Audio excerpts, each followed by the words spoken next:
Comment situer un texte avec des exemples? Alors, situer un texte, c'est tout d'abord dire d'où est extrait ce texte. Par exemple, le texte est extrait de La boîte à merveilles d'Ahmed Safrioui, d'Antigone de Jean Anouilh, de Le dernier jour d'un condamné de Victor Hugo. Si vous voulez, vous pouvez ajouter la date de publication de l'œuvre ou bien la date de naissance et de la mort de l'auteur. Ensuite, il faut préciser où se situe le texte dans l'œuvre. Par exemple, ce texte se trouve à la fin, au début, c'est la scène d'exposition, c'est le nœud, c'est le dénouement, c'est le chapitre 1, 2, etc. Mais si vous n'arriviez pas à préciser où se situe exactement votre texte ou bien votre chapitre, négligez cette étape car il vaut mieux éviter d'évoquer une fausse information dans votre situation. Maintenant, il faut rappeler l'événement précédent avec des formules comme après avoir raconté, après avoir décrit, après avoir parlé d'eux, après la scène d'eux, dans la scène précédente, etc. Si vous ne vous rappelez pas l'événement précédent, il est possible d'évoquer des événements de façon générale ou bien s'arrêter seulement sur l'événement principal du texte. Et voici quelques exemples. Premier exemple, pendant sa rencontre avec lui à la prison, Marie ne reconnaît pas son père, croyant qu'il est mort. Déçu par cette visite, le condamné perd tout espoir de vivre. Autre exemple, après avoir décrit certains événements qui ont marqué son enfance, Sidi Mohammed raconte dans ce texte la perte de Zineb, la fille de Rahma.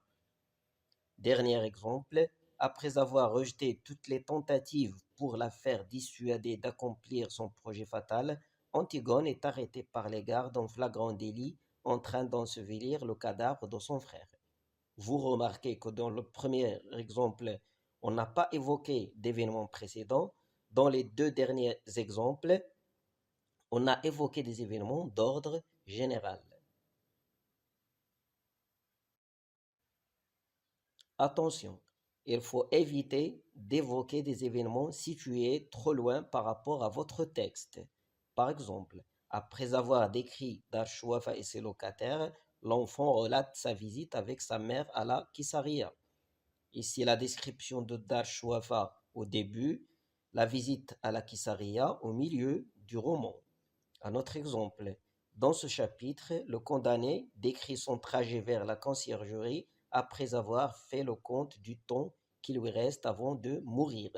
Vous voyez que le transfert à la conciergerie, c'est le chapitre 22, le compte du temps, c'est le chapitre 8.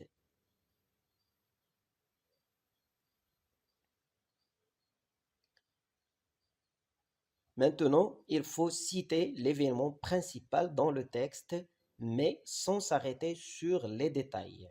Il s'agit de donner une idée sur ce qui se passe dans le texte, de le résumer de façon précise et laconique en insistant sur ce qui est essentiel seulement.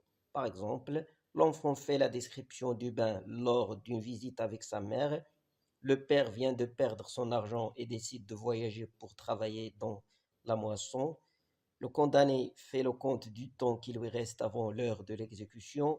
Dans cette scène, Antigone révèle à Aimon son amour et lui fait ses adieux sans qu'il puisse savoir pourquoi, etc. Et voici quelques exemples des situations de texte. Première situation, c'est le chapitre 4 de Le dernier jour d'un condamné de Victor Hugo, publié en 1829, après avoir relaté le déroulement de son procès et la proclamation du verdict de mort. Le condamné, lors de son transfert vers Bicêtre, fait la description de celle-ci de loin et de près. Autre situation, ce texte constitue l'incipit du roman Le dernier jour d'un condamné de Victor Hugo, incarcéré dans sa cellule à Bicêtre et obsédé par l'idée de la sentence de mort.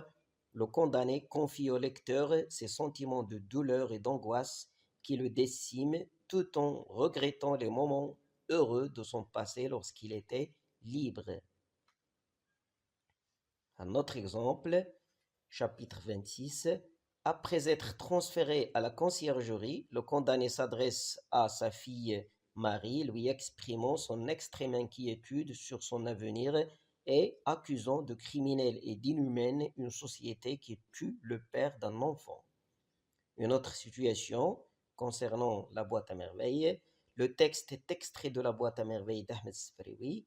Il s'agit de l'incipit où le narrateur raconte son enfance, présente les locataires de Dar Shouafa et décrit l'univers fantastique de celle-ci.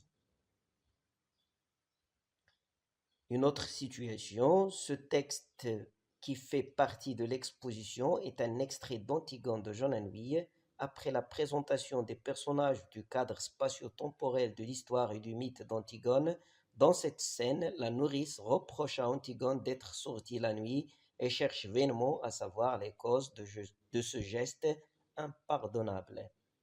Dernière situation, c'est la scène 2 de la tragédie moderne Antigone de John Henry. Après la scène du quiproquo entre la nourrice et Antigone, le débat est à son comble entre celle-ci qui s'entête à accomplir son projet fatal et sa sœur Ismène qui échoue à l'en dissuader.